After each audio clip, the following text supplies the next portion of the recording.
All right, as folks start filtering into the room quite quickly, I'll say good morning, good afternoon, or good evening, depending on where in the world you're signing in from. Very international audience today, so really appreciate you guys joining us.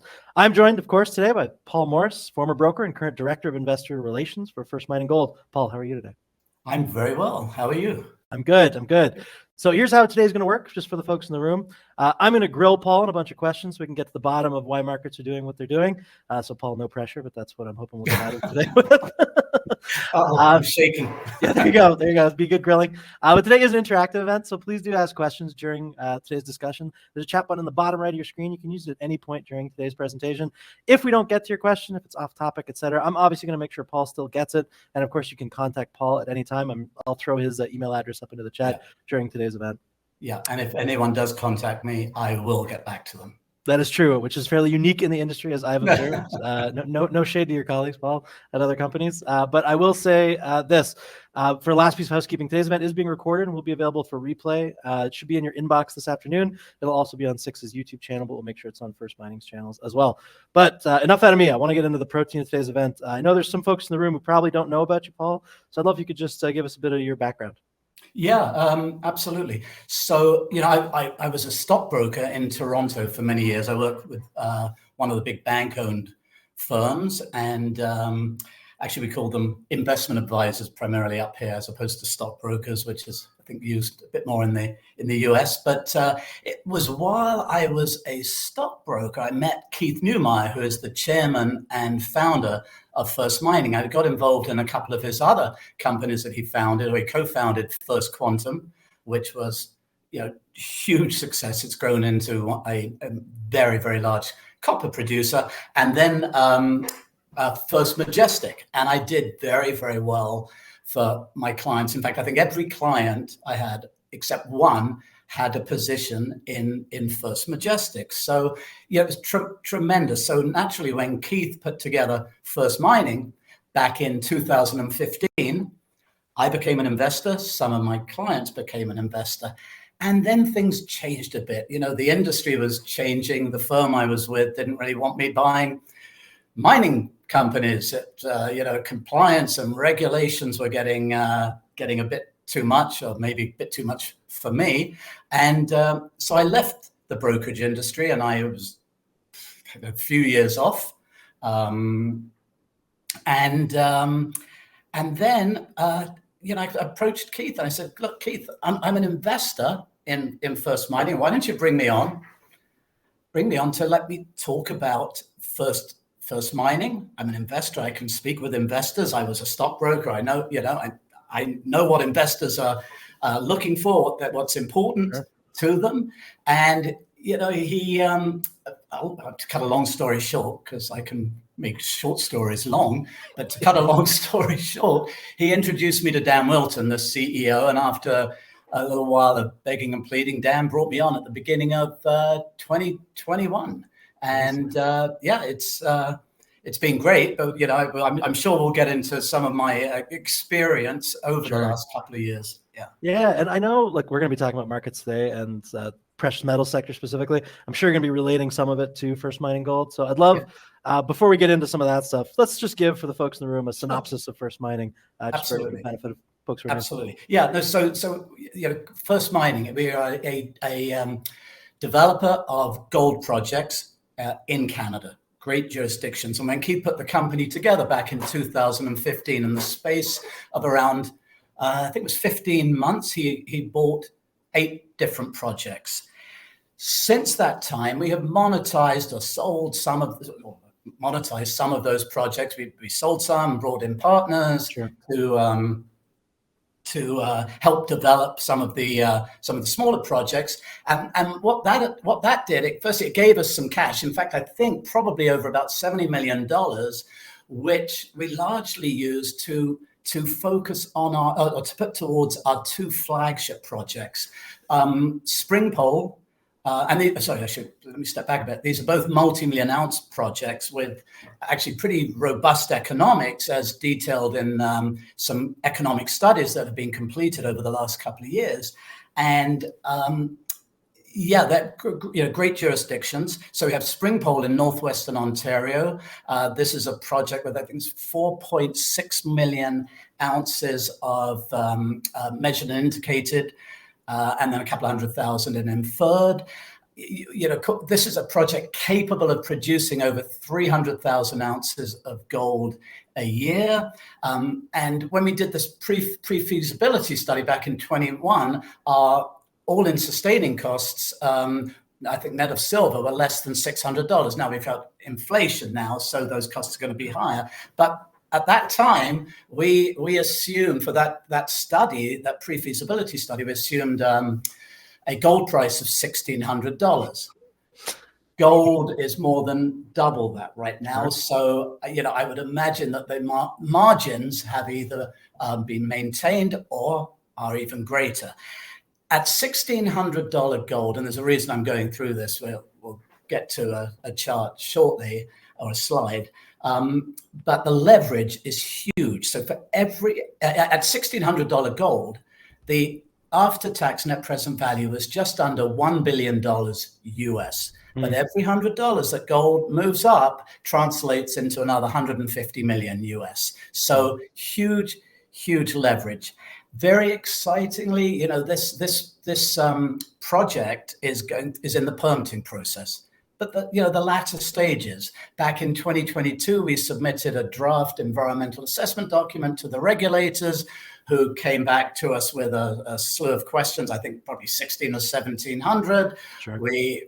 Your questions and comments. We took the answers to those questions and the comments and incorporated them into a final environmental assessment document that we submitted last November. Current question and answer period going on right now, and I'm looking forward to a decision from the regulators. I find it difficult. I'll tell you one thing as a broker: when you try to give a specific date as to when something may happen, you can set yourself up a little bit for disappointment, because there's always some sort of unexpected delay, something maybe completely unrelated to the project, but it's something that we are expecting, hopefully in the very foreseeable future. Du Parquet, this is a project in the very mining prolific Abitibi region of Quebec. Fantastic. It's mining. This is a project with, I gotta get the numbers right, 3.4 million ounces in the indicated category and about 2.6 million in inferred. And right now we're drilling there. Management and our geology team feel there's potential to really expand this resource. Now, we did a preliminary economic assessment on this project towards the end of 2023. We used $1,800 gold. Actually, I should step back a bit. Also, this project that's able to produce over 200,000 ounces of gold a year at costs. Back then, it was around $1,000 an ounce. So also good margins. But we assumed $1,800 gold.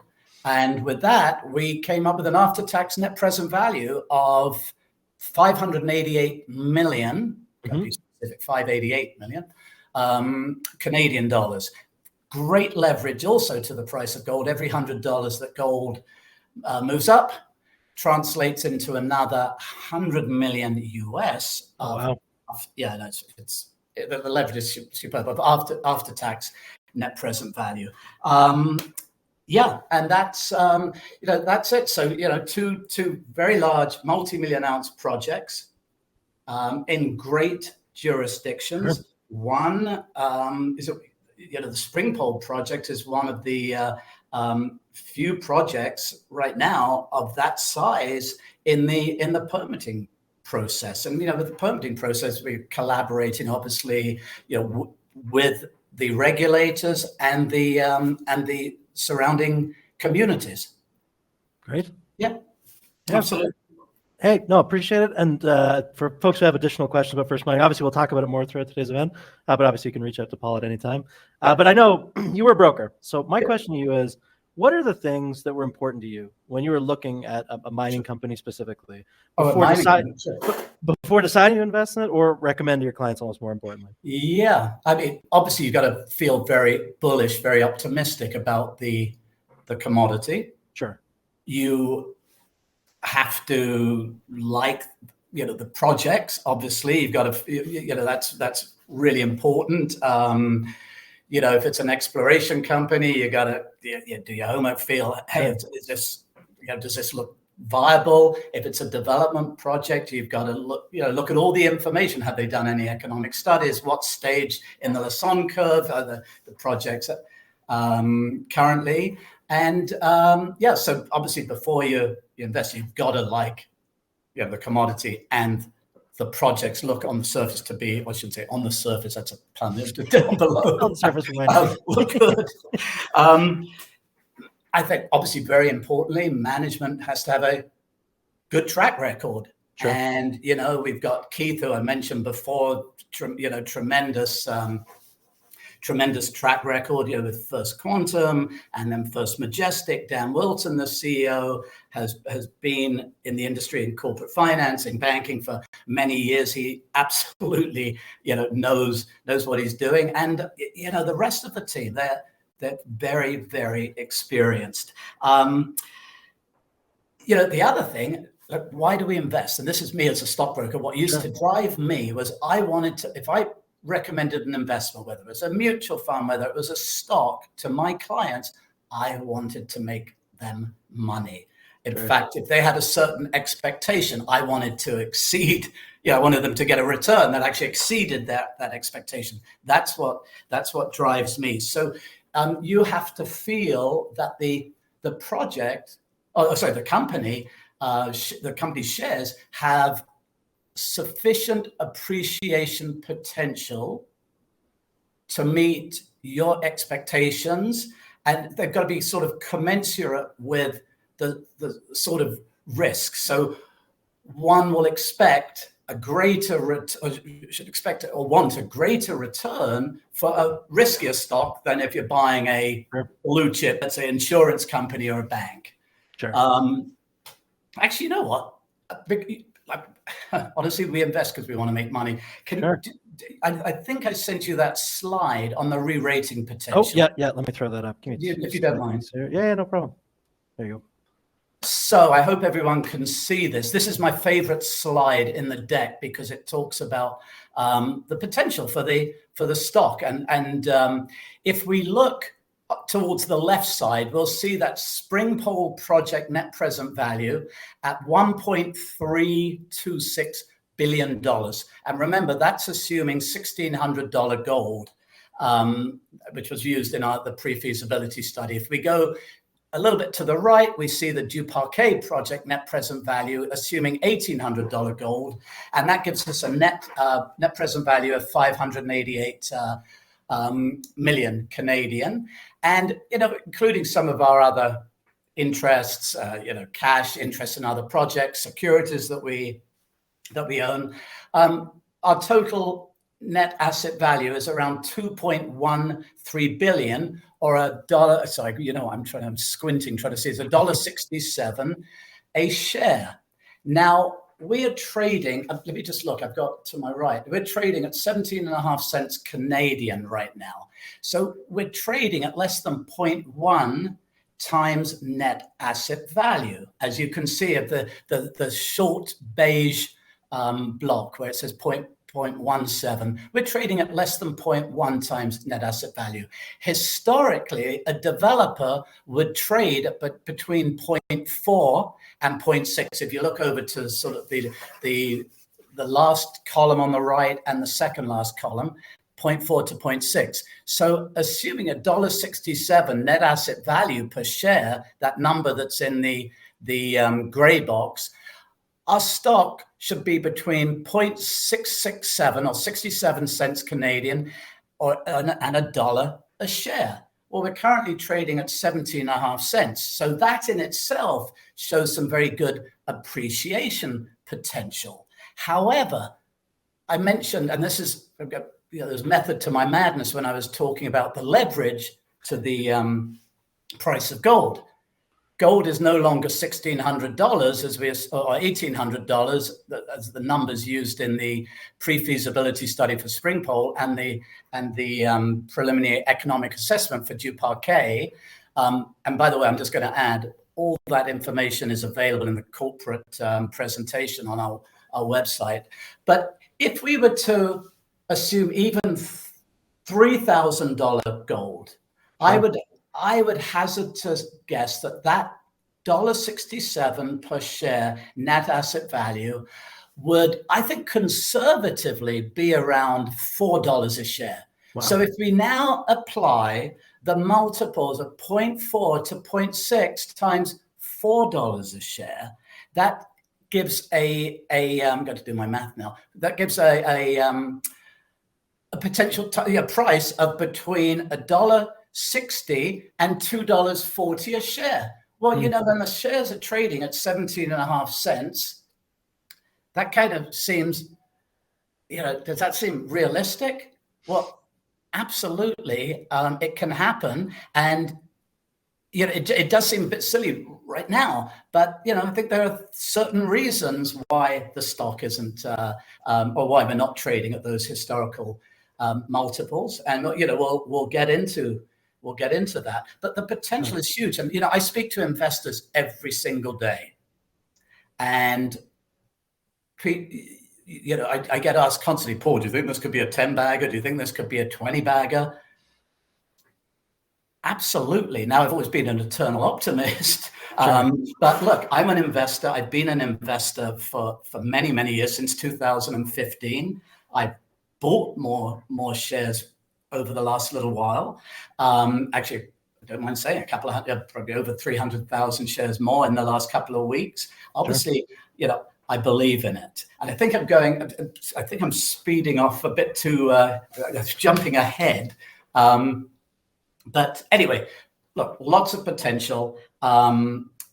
So, going back to you asked, the original question was, what do I look for? So obviously, sure, it's got to be appreciation potential. So hopefully that slide that I just went over shows that there is some great potential. I think it's important that management has a good understanding of the capital markets, and I think a regard for investors. I mean, we sure, work for the investors, and we're all on the same page. I think everyone would love to see a much higher stock price, but we're all invested. So that's that. What else do we need? You've got to know that the company has sufficient financial resources and the ability to raise money when needed to meet to allow you to do the work you want to get done. I actually got to tell you this. Yeah, well, I'm sure you know. We just closed a financing. We had initially announced that we were going to raise $20 million. Mm-hmm. Do you know we had demand? I think it was for almost $50 million, which in itself, that is a great sign, I think, both for the company and I think maybe the sector. Yeah, so, sure. And we'll talk about the sector. And I think probably the most important thing, I just mentioned that I bought some shares, and I think it's absolutely crucial that someone who is a director of investor relations has their own money invested.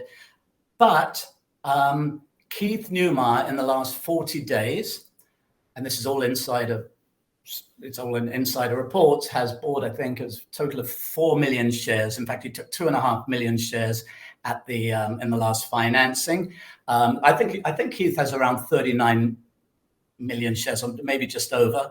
Dan Wilton I think took 450,000 shares, or 455,000, and other insiders and directors participated. To me, that is so important. And obviously, it's such a good endorsement. Obviously, they believe in the future success of this company. I certainly wouldn't have put money in. I wouldn't be working at the company if I didn't believe in the potential. Sure. It was always fun to see Keith buying in the open market over the last year, and he'd post on the forums, I don't know why you guys are selling to me, but I'll take it. Well, honestly, look, I joined the company in 2021. What is the question that most comes up? Yeah, please. yeah, Paul, gold has moved up and the stock hasn't moved. Why has the stock not moved? This is ridiculous. And it's simple. The sector has the precious metal sector has been out of favor since around 2012. It had a couple of short-lived blips. I think one in 2016, and I think very short-lived, and one in I think 2021. I think end of 2020, early 2021. Yeah, something like that. But gold's moved up. Why aren't people buying? You know why? Because they were more interested in the Nvidias and the Teslas and the Amazons, Apple, all great companies, but That was where the money was going. Oh, and not to forget Bitcoin and other cryptos. I know, and I will say to investors, and I know Dan Wilton, our CEO, hears me say this all the time, but I think one of the most important catalysts for our stock is the sector coming back into favor. And while higher gold prices don't necessarily translate into an immediate improvement in the sector, the more it continues, the more likely that's going to become. And I have to tell you, I was particularly excited last week. Why? Because some of the companies, I think Kinross, Barrick, I think Agnico reported their earnings. Do you know, at current gold prices, these companies are making phenomenal profits and huge free cash flow. And one of the things is, and their shares, their share price all hit 52-week highs. And I think that is really encouraging. Historically, when the sector comes back into favor, it starts off with the producers. They see their share prices run, then it trickles down to companies like us, companies with projects under development. Sure. And then to the explorers. But I think the very fact that all these producers have hit 52-week highs, I think that's going to help get that whole sector noticed a bit better. We have a tremendous shareholder base, very, very supportive.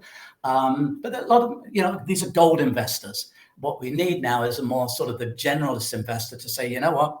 Okay, I think I just saw it. Look at all these gold stocks doing well. I think it's time to put a little bit of our portfolio into gold. Sure. And and the other thing, before I forget to mention, and I do go off on tangents for which I apologize, but all these producers, every ounce of gold that they produce means one less ounce of gold they have left in the ground.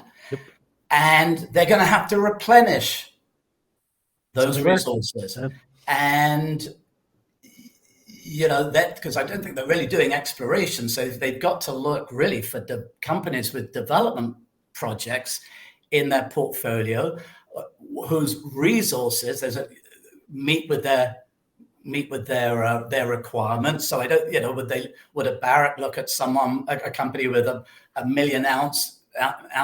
Probably not. But I mentioned that Springpole has 4.6 million ounces in measured and indicated. We also have 70,000 hectares of land surrounding that. So I think that makes it more attractive too, and it's capable of producing 300,000 ounces of gold a year. So I think we've got some projects that could absolutely be ideal for some of these producers, whether it's that they want to form a joint venture, whether they want to buy them outright, become a strategic investor. But we've got two very, very attractive projects, I think, with just massive potential. Sure. I got Scott in the chat just before you go on, says he just bought 100,000 shares, going for the ride. Good luck. So thanks, Scott. We just Just Because some of what I said. there's somebody in the Well, chat. I hope I'm not. Am I blushing? Let's see. So the other thing that investors have said, you come out with news and come up with some very good news on Du Parquet. We've come up with attractive drill results, discovering new zones, because as I said earlier, this is a project with 3.4 million ounces in the indicated category, 2.6 in inferred for 6 million ounces. But we think there's a lot more gold there. And we've come out with news that supports that assertion.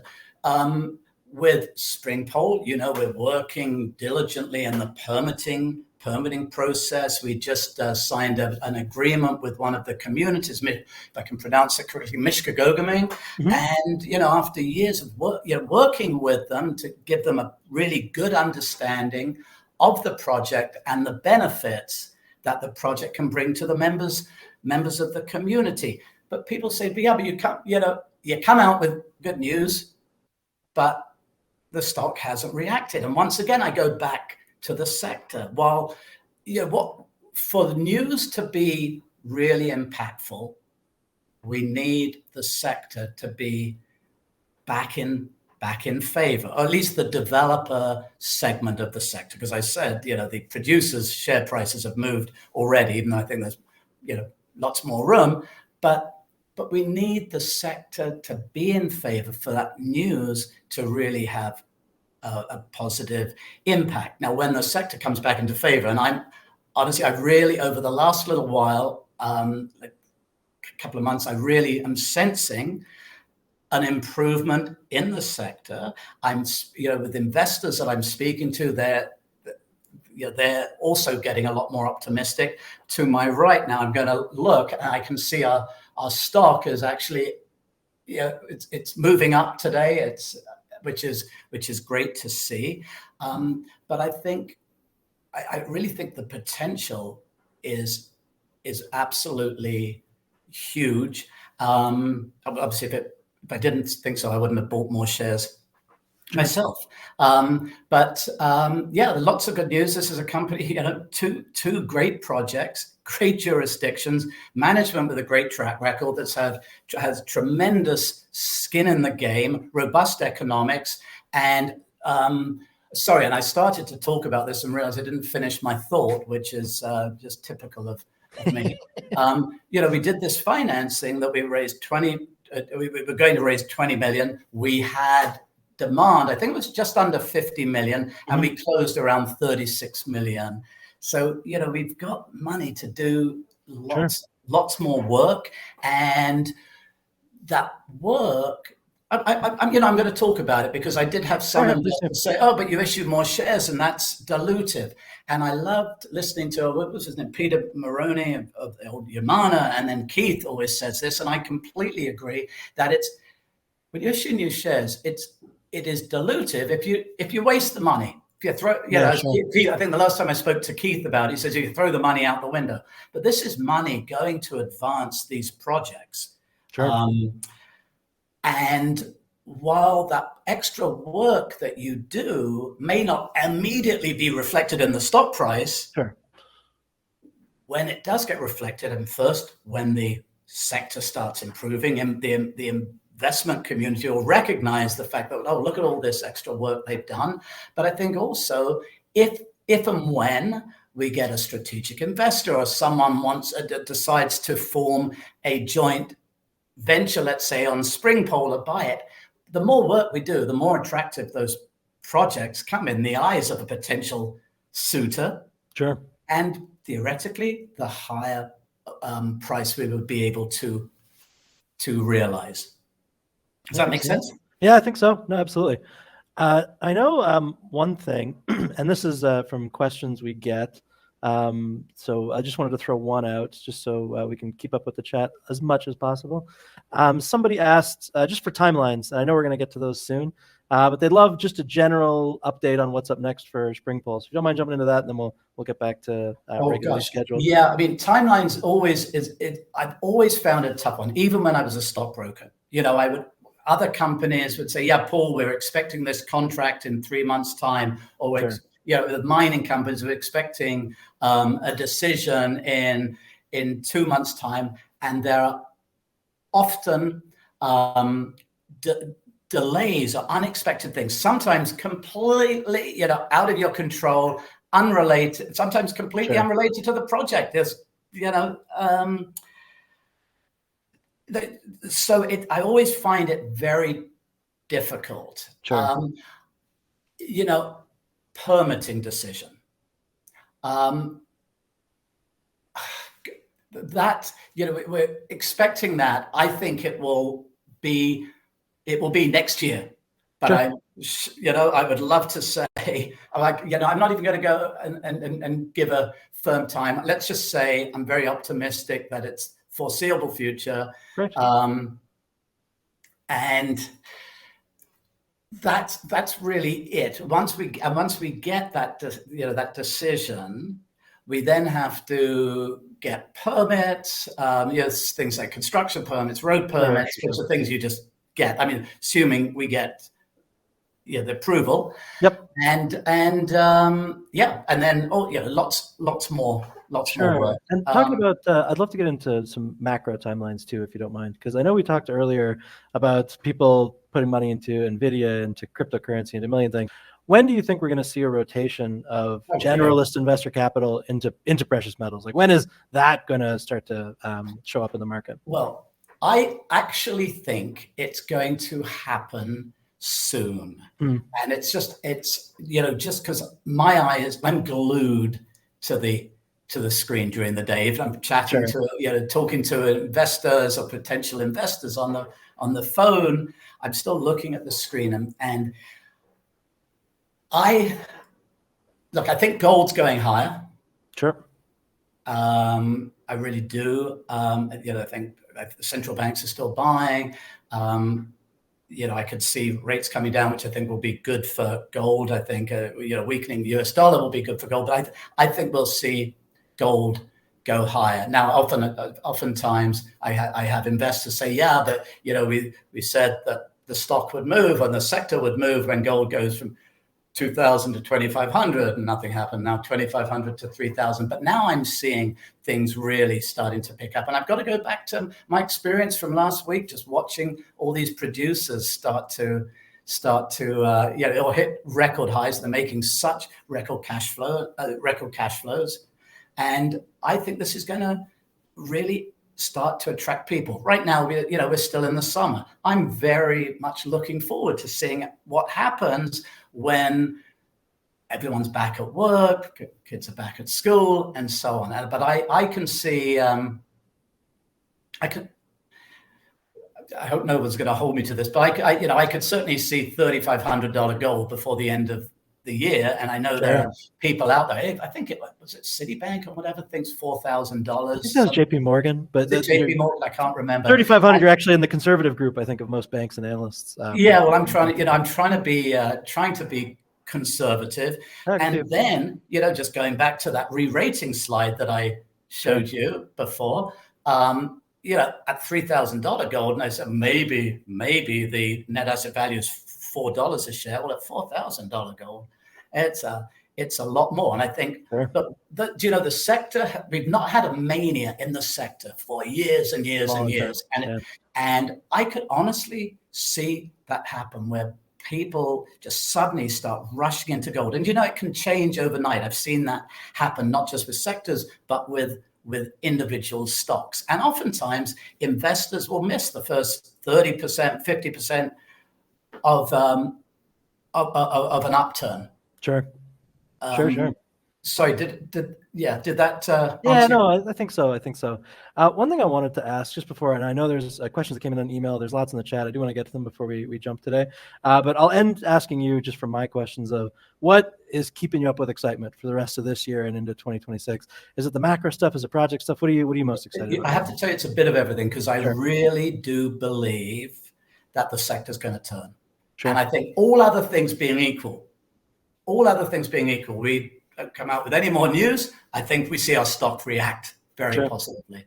we come out with more news, let's say, more news on the permitting front, decent drill results, discovery of more zones at Du Parquet, and this is, we're drilling. We're doing, I think, 18 or 20,000 meters at Du Parquet this year. That we will have drill results coming out. This is really exciting me. But look, I'm an investor too. All I want to do is see a much higher stock price, and I think it's going to happen. Lately I've had a whole bunch of friends in Toronto who have invested, and I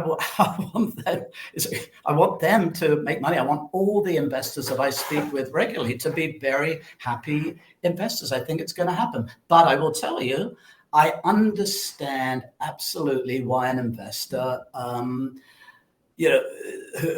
gets, why their patience might be wearing a little thin. And I completely understand. I've been in this for many, many years myself, but I think we're really things seem to be really coming together. Sure. Oh, awesome. I appreciate it. So look, I know there's a lot of questions that came in over email and a couple in chat. Let's get to a couple just before we jump today. I think we tackled a lot of them, to be fair. We got into timelines, we got into the financing. So a lot of stuff has been covered, but I'll try and jump around to some of the ones. So one came in on email. Somebody said, are you noticing an increase in M&A across the industry? And of course, only answer to the best of your abilities. Is First Mining noticing an increase in M&A inquiries in recent times? We are. And you know what? Honestly, only because I don't have the slide up in front of me, but we have been actually over the last couple of years. But I think that is one indicator that the sector is going to pick up. The more M&A activity that we see, I think the more alive the whole sector becomes. So we have seen some big acquisitions lately. But the other thing is now, look, as I mentioned earlier, the huge free cash flow that these big producers are going to do, and they need to replenish their reserves soon. There aren't many big, massive new discoveries these days. I think they're going to have to, they've got so much cash, and I think they're going to have to start deploying that cash. Sure. Could First Mining be a beneficiary? We got great projects that I think, I'm sure they all know the projects. Oh, that's in the ground. Yeah, absolutely. Somebody wrote in, and this is a tough one to answer because with the current political environment, stuff changes every day. But they asked, could tariffs play any kind of consequence as a possible negative outcome for Canadian gold miners? I think the gold tariff was just dropped yesterday, though it's impossible for me to keep up. I don't think that. Noise. Yeah, noise is my instinct too, but I thought I'd ask because there were a couple of questions on that. Going into the chat, I'll try to tackle a couple of these for sure. So WCW Warren says, Bill C5 aims to boost economic competitiveness with streamlining major projects. How could this benefit First Mining? If you want to, in general, speak to the Canadian attitude towards mining. Well, look, the one thing with development projects, I get in the past, it's getting, if you want to build a mine, you got to go through the permitting process. Of course. And it was such a long process. So, it's got to be sort of fast tracked. Sure. As far as, that's a tough one. I'd like to apply it to Springpole, but that's a project that, we're well on the way to sure. to getting some sort of decision. Sure. And you know what? And Warren, obviously you're listening. I'll give you a ring after because we can talk about this. Perfect. Yeah. I know we've talked about what's up next timeline wise for Springpole, but there are a couple of questions. Diego from the chat, I'll use theirs. When is the resource update for Du Parquet with ongoing exploration? Yeah, that's a good one, and we're continuing to drill. I'm not sure what I'm allowed to say. Obviously, we've got to do a lot, quite a bit more drilling before we can have those numbers. I would like to see something next year. I really don't know. Yeah, fair enough. Don't know, but I'd love to see an update, and I think that would be very bullish. Obviously, if it grows, which I'm sure, for the company. Kopf in the question or in the chat asks, how high is the value for gold versus silver within First Mining Gold? Like, what's the ratio in projects? Oh gosh, I don't have it in We- front of me, but we can get back to you. I'll pass you that question. You know what? I have to tell you, it's the vast majority. Yeah, The value I'll is send it to you. We can get some math. I think it's like 24 million ounces of silver, but I haven't done the calculation. Yeah, that sounds right. John from the chat asked, "What's it going to take for First Mining to get more analyst coverage? How do you get it more discussed within the analyst community?" Listen, I would. All I can tell you is that we're working on it, and I'm very optimistic. We,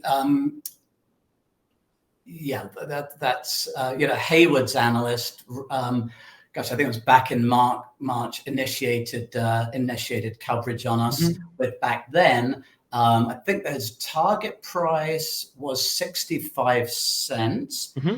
That was based on stuff back then. Keep in mind that those target prices, and I always used to have to mention this to my clients when I was a broker, those are not static target price. Sure, of course, they move. As things improve, or even as gold moves up, maybe they modify their model as we come out with news that if material enough, that the analysts will then modify the target price. And even for myself, I've got certain aspirations where I'd like to see the stock, but even that, as we progress,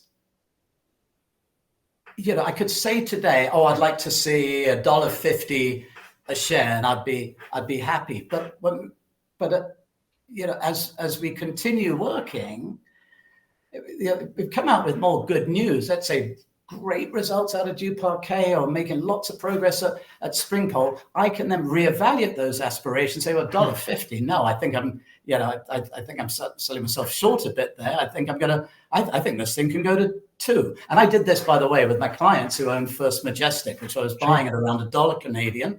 And I thought to myself, you know what? This would be great if I can get a double. And then Keith was making more acquisitions, and the silver production was growing. I go, and the stock was now at $1.06, let's say $1.50, $1.60, and I go, $2? No, I think this thing can go to $3. Sure. And then it went higher. And there was more news. And a lot of my clients sold some or all of their positions back in 2011, over 20, which was way beyond my initial expectations. But I kept reevaluating my. Yeah, it's those numbers really aren't static. Every day's news can affect where your target is. Now, I got one question from the chat from Witten Fam, where I'm sure the answer is it's complicated, but I want to have a discussion about it anyway. Okay. He asked, it's complicated. Yeah, we can go to the spoiler there.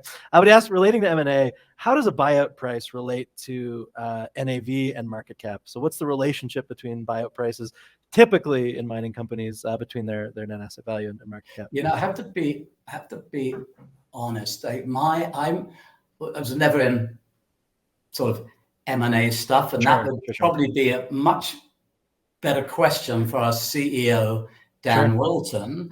I mean, I talked before about a developer would trade at between 0.4 to 0.6 times NAV, but I would say in a buyout it could be, be higher than that, and the closer you get to production. It's going to, That's and whoever asked, by all means, if they want to reach out to me, I can always come back to them with a more definitive answer. Absolutely. That's the beauty of the platform, is we can get back to you with any questions that we don't get to. But I will say, Paul, this is a great discussion. I appreciate your insights on the market and also how First Mining relates to it, because I think that's a useful example point as we kind of discuss this and go through it. And everybody in the chat, thanks for your questions. Like I said, anything that we got to or couldn't give a firm answer to, I will be giving your question to Paul, and he's actually going to get back to you, which I can say with confidence, which I can't say of most people that are in the industry. Yeah, no, absolutely. And please, anyone, you'll probably hear from me anyway, because I normally like to send an email to everyone who's registered and attended with a link to the to the replay, but by all means, feel free to send me a question. I'm happy to arrange a call, either on the phone or a Zoom call. But you can reach me at Paul, Paul. I have to spell it because my English accent. People say, Paul, what's that? Paul at firstmininggold.com. I've just put it in the chat too, so everybody can take it. Oh, okay, great. Thank you. Yeah, perfect. So Paul, thank you so much. I know there were a lot of you in the room. Thanks so much for joining us today, for asking questions, for keeping the chat lively. I appreciate it very much, and you'll get the replay in your inbox probably within a couple hours. So thank you so much for joining us. And Paul, have a wonderful end of your Tuesday. Thank you very much. You too. Cheers. Thanks for me. Bye-bye.